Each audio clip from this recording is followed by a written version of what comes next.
Kwanza kwenye transparent, ile wazi wa uchaguzi, kwa maana ile lili democracy, yani ule uchaguzi wenyewe halisi, kamati itaonekana kama haina upendeleo wa mtu yoyote, kwa sababu iko pale kikanuni na inakwenda kufanya majukumu yake ya kusimamia uchaguzi. Itaonekana hivyo kwa kuangalia real democracy. Lakini kwa undani sasa, kwa utashi wa mtu mmoja mmoja, watu hawawezi kukosa ile tunasema personal interest. Kuna mtu unaweza kumwambia kusimamia jambo lake, lakini baadaye akawa na interest, akawa anapenda, yani anatamani wewe uweze kusimama sehemu fulani, lakini miongozo inamkata. Sasa akiwa ni sehemu ya hivyo, hatakiwi kuonesha ile interest ambayo inaweza ikaenda publicity, ili kuhakikisha kwamba kila kitu kinakwenda kwenye usawa kulingana na kanuni na moment zilivyochaguliwa ama zinavyoendeshwa, kwa maana kanuni za uchaguzi. Kwa hiyo ukilitazama swala hili kwa mujibu wa swali lako ulivyoniuliza, hawa watu wanaweza wasiwe na namna yoyote labda ya kuona wanampendelea Mheshimiwa Rais wa Dar es Salaam Young Africans kwa sasa hivi.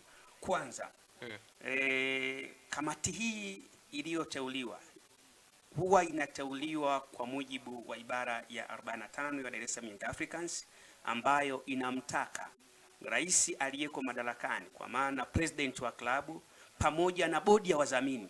Yani rais ambaye kwenye kanuni ya Dar es Salaam Young Africans, rais anatambulika akiwa sambamba na makamu wake, kwa maana kwamba Engineer Hersi pamoja na Arafat Haji wote wanasimama as a presidential committee, wanasimama kwenye idara hiyo. Sasa hawa na bodi ya wadhamini ya Dar es Salaam Young Africans wanakaa kwa pamoja, wanatengeneza execution, mchakato wa kuwapata watu ambao wanaweza wakasimamia uchaguzi. Sasa huo mchakato wote wameufanya na wamekwenda kuwapata hawa watu ambao leo wameweza kutangazwa, lakini hawa watu ambao wakishawapata kwa mujibu wa kanuni ama katiba ya Dar es Salaam Young Africans, hawa watu hawatafanya kazi wenyewe peke yao. Wanafanya kazi ili kuhakikisha kwamba mpira wa nchi yetu unafuata legal rights, kwa maana ya mambo ya kisheria yaende na kuondoa ile violence, watu kuvunja sheria na kujikuta taasisi na kwenda kumpata rais ambaye hajachaguliwa kihalali na wajumbe, kula hazikutosha, kuna manipulation of votes, kwamba kula namna mchakato wa upigaji umeporwa. Najua kuna mtu anaweza akapora system, na ukishapora mfumo manake unajikuta umeingia madarakani pasipo kupata voting rights, yani kupata haki za wapiga kula. Sasa hawa watu wanafanya kazi chini ya Shirikisho la Soka la Miguu Tanzania TFF. Hawa watu wanafanya kazi chini ya Baraza la Michezo la Taifa BMT. Yani wakati wanakwenda kusimamia uchaguzi wa Dar es Salaam Young Africans, BMT pamoja na TFF watakuwa nafuatilia kwa undani sana, kwa ukaribu, kwamba rais alipoteua kamati pamoja na bodi ya wadhamini, hawa watu wanafuata miongozo ya kusimamia uchaguzi, kwa sababu wasipofuata miongozo manake taasisi inaweza ikapata president ambaye hakutakiwa kuwa.